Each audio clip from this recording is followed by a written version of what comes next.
এবং আপনাদেরকে অনুরোধ করব আপনারা নিজেরা অনুসন্ধান চালান। যে নির্বাচনটা আপাত দৃষ্টিতে এত শান্ত সুষ্ঠু মনে হলো, সেই নির্বাচনের মধ্যে এত গলদ কিভাবে আসলো? নিঃসন্দেহে ডালমেকুস কালা হয়। সে ডালমেকুস কালা হয় ও কোন কালা হয়?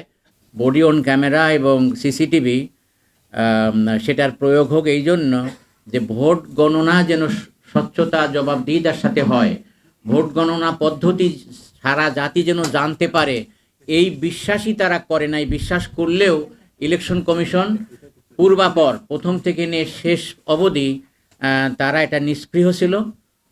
এবং এটা দিয়ে যে জাতিকে জানান দিবে যে আমার কত পার্সেন্ট ভোট কখন হলো, গণনা কিভাবে হচ্ছে, এটার ব্যাপারে ইলেকশন কমিশন তার দায়িত্ব এড়াতে পারে না। তারা অত্যন্ত অবহেলার সাথে এটাকে গ্রহণ করেছে এবং শেষমেশ আমাদের দাবির কারণে এটা লাগানো হলেও তার কোনো দৃশ্যমান ব্যবহার নাই।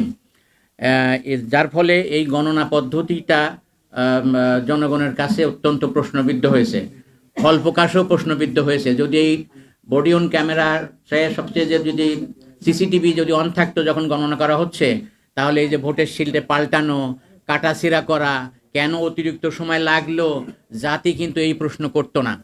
যার ফলে এখন গভীর প্রশ্ন দেখা দিয়েছে যে যে জায়গায় ভোটের পরিমাণ এক্স অ্যামাউন্ট ক্যাস্ট হয়েছে এক্স প্লাস সাম অ্যামাউন্ট, তাহলে এই প্রশ্নটা তখন আর আসতো না।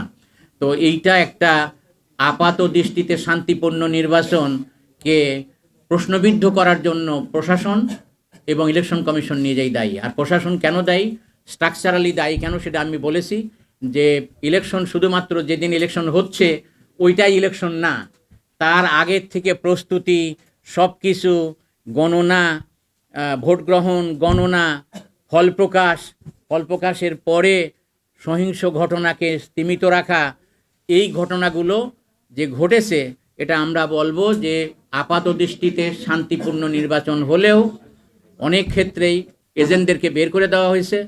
এবং সেখানে যেমন আপনারা উদাহরণ হিসাবে বলতে পারি কুমিল্লা, বরুড়া, ভোলা সহ সারা দেশের নানা জায়গায় আমাদের কাছে রিপোর্ট আসছে। আমরা বিস্তারিত রিপোর্ট যদি এখন দিচ্ছি না, দিলে আপনারা দেখতে পাবেন। আমরা এখানে সুপারিশও দেব। আমরা চাচ্ছি যে ইলেকশন ব্যবস্থাপনার একটা ব্যাপক উন্নতি হোক এবং জনগণের কাছে একটা ট্রান্সপারেন্ট হোক, জবাবদিহিতার মধ্যে আসুক ইলেকশন কমিশন। ইলেকশন কমিশন মনে হয় জবাবদিহিতার মধ্যে নিজেদেরকে আনতে চায়নি, সরকারও যেন জবাবদিহিতার মধ্যে না পড়ে তা আনতে চায়নি। আমরা বারবার বলেছি যারা প্রশ্নবিদ্ধ, যারা নিরপেক্ষতা হারিয়েছে, পক্ষপাত দুষ্ট কর্মকর্তা, তাদেরকে আপনারা সরিয়ে দেন। ওনারা এটা সরান নাই, যার ফলে স্ট্রাকচারালি একটা ফ্লড ইলেকশন আমরা দেখলাম, যা আপাত দৃষ্টিতে সংঘর্ষবিহীন, শান্ত, কিন্তু ভিতরে প্রশান্ত মহাসাগরের মতো অনেক বিষয় রয়েছে যেখানে ঢেউ যাচ্ছে কিন্তু উপর থেকে দেখা যাচ্ছে না। এই ধরনের একটা ফ্লড নির্বাচন আমরা দেখব এই 24 উত্তর সমাজে, এটা আমরা ভাবিনি।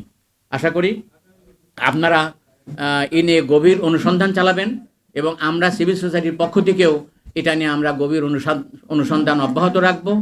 আরটিআই সহ নানা জায়গায় আমরা দেখব যে আসলে কি হলো, ঘটনা কি। আপাত দৃষ্টিতে যে নির্বাচনটা এত সুষ্ঠু, সেই নির্বাচনটা আসলে কোন জায়গায় গলদ, সেটা আমরা একটু দেখার চেষ্টা করব। তা আপনাদেরকে সকলের ধন্যবাদ। সকলে আপনারা বলেছেন যে নির্দিষ্ট জেলার কথা বলেছেন, কিন্তু আমরা এখন পর্যন্ত আপনারা এটা ক্লিয়ার করেন যে কোন এলাকার কোন এবং আপনাদেরকে অনুরোধ করব আপনারা নিজেরা অনুসন্ধান চালান। যে নির্বাচনটা আপাত দৃষ্টিতে এত শান্ত সুষ্ঠু মনে হলো, সেই নির্বাচনের মধ্যে এত গলদ কিভাবে আসলো? নিঃসন্দেহে ডালমেকুস কালা হয়। সে ডালমেকুস কালা হয় ও কোন কালা হয়, এইটা আপনাদেরকে তো উদ্ধার করা প্রয়োজন এবং এটা প্রকাশ করা দরকার। এবং আমরা এটা অব্যাহত রাখবো আমাদের স্টাডি, যে কেন এটা হলো।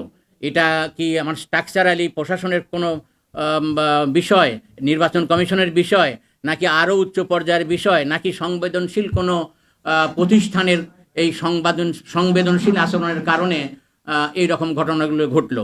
এটা নিঃসন্দেহে এটা অনুসন্ধানের দাবি রাখে।